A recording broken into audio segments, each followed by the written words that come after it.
Hello ladies and gentlemen, my name is Dietrich and this is a 2025 Nissan Sentra SV. Now I've driven a lot of compact sedans recently and the Nissan Sentra is on the lower end of the scale as far as pricing is concerned. However, it's way up on the higher end of the scale as far as how I feel about it. I think this might be low-key one of the best values in a new car that you can get today. And I'm going to try to explain why I feel that way with this review. We'll have a look at the engine and transmission, we'll check out the styling, we'll measure out the cargo space, check the passenger room, and of course we will look at the interior convenience and safety features, and as always I have links in the description to the various timestamps so you can skip to the parts that you're most interested in. So we're going to start under the hood and have a look at the engine and transmission.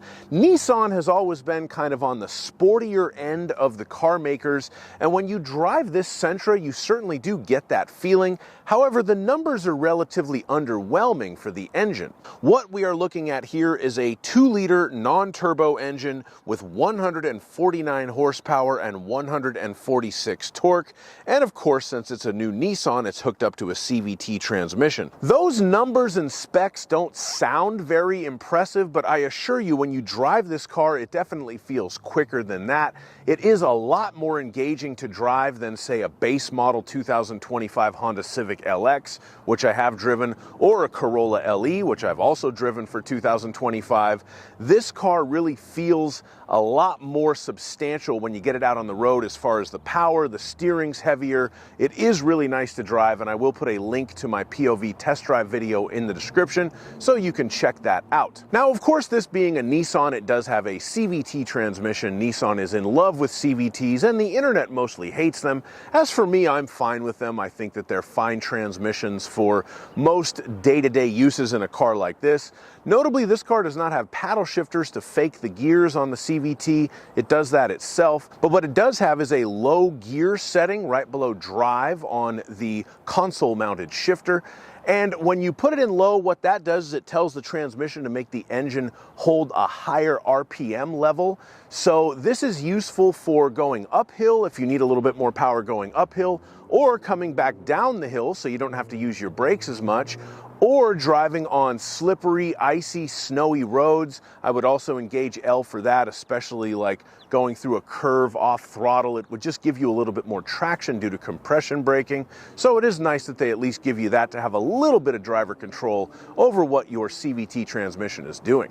Now we'll talk about the styling on the Sentra, and I'll give it the old IGN 7 out of 10. There's a little something for everybody. It's certainly not a bad-looking car by any stretch of the imagination, but it does kind of blend in with the compact sedan crowd. For the 2024 model year, they did update the front end a little bit, make that look a little bit classier and fancier, I think, with the gloss black grille. This SV model does have 16-inch alloy wheels, and they look just fine.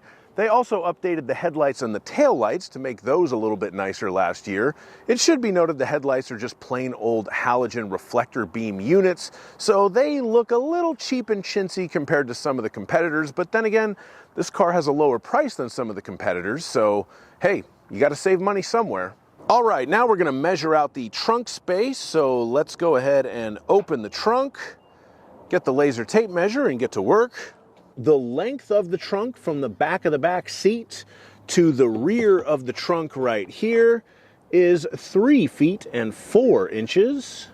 The width of the trunk at the rear of the trunk, kind of at the widest point, what I call the golf club hole, is 4 feet and 7 inches, which seems very wide to me, but I measured it twice and that's what it came up with. The width of the trunk in between the wheel wells at the narrower portion of the trunk is 3 feet and 5 inches. The height of the trunk on the inside is 1 foot and 11 inches, and the top of the trunk is finished very poorly.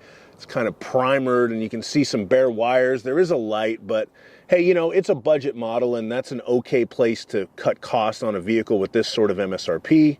The length of the cargo area with the back seats folded down is about 5 feet and 8 inches. And I say about because that's the measurement to the back of the passenger seat, which is kind of in a middle position. So Could be a little longer, could be a little shorter, depending on that.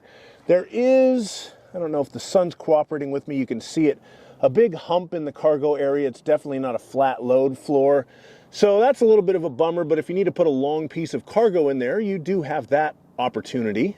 And if you need to lift something into the back of your Nissan Sentra, you'll need to lift it 2 feet and 4 inches off of the ground. And just for fun, we'll take a look under here. Oh, we do have a compact spare tire with some tools and the keys to the wheel locks. So there you go. That's the trunk in a Nissan Sentra SV. Now we're going to measure out the passenger space, and for this measurement I'll use myself. I'm 6'5", so let's see if I can sit behind myself in a Nissan Sentra.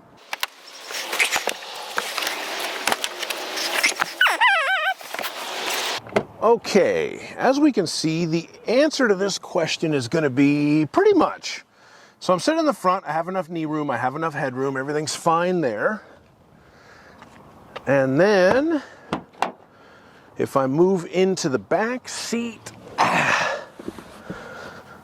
my knees are kind of up against it and my head's kind of up against it, but I do technically fit. I could ride for a short ride back here. We do have one USB-A charging port. Of course, no center armrest because it's not a premium. A little bit of room behind me in my natural driving position, so pretty roomy for a small car. The Nissan Sentra, the hidden jewel of the compact sedan class. Now we're going to move to the interior and talk about the features in here, and this particular Sentra is an SV model, which is one level up from the base S model, and I do think it's worth the upgrade.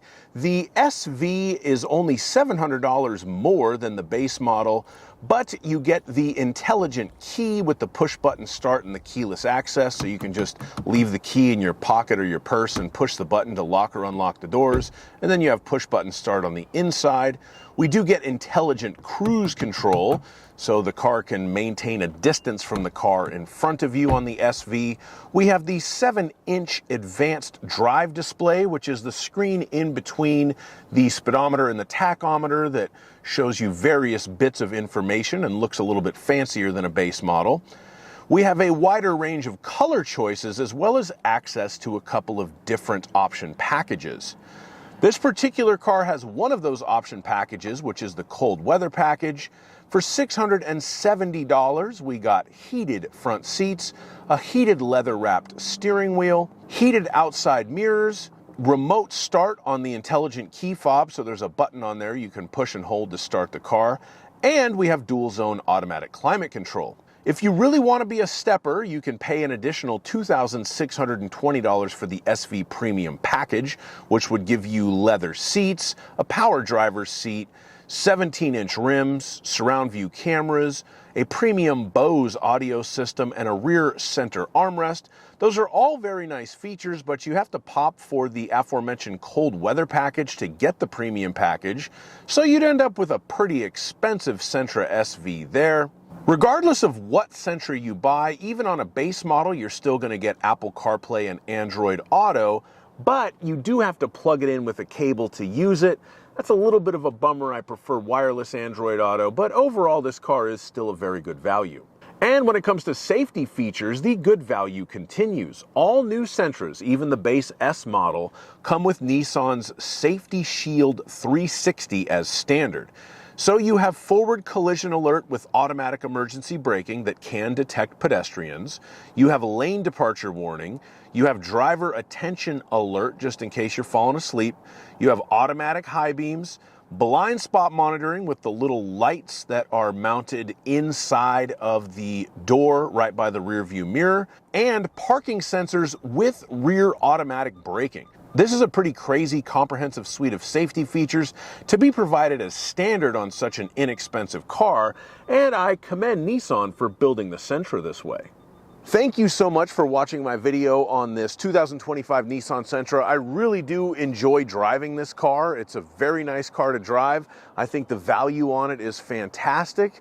And yeah, if I had a friend or family member asking me what small sedan they should get, I'd probably tell them to go check this out first. So if that's the boat you're in, go check it out. Thank you so much for watching my video. Please give me a like, subscribe to my channel, and have a great day. Bye-bye.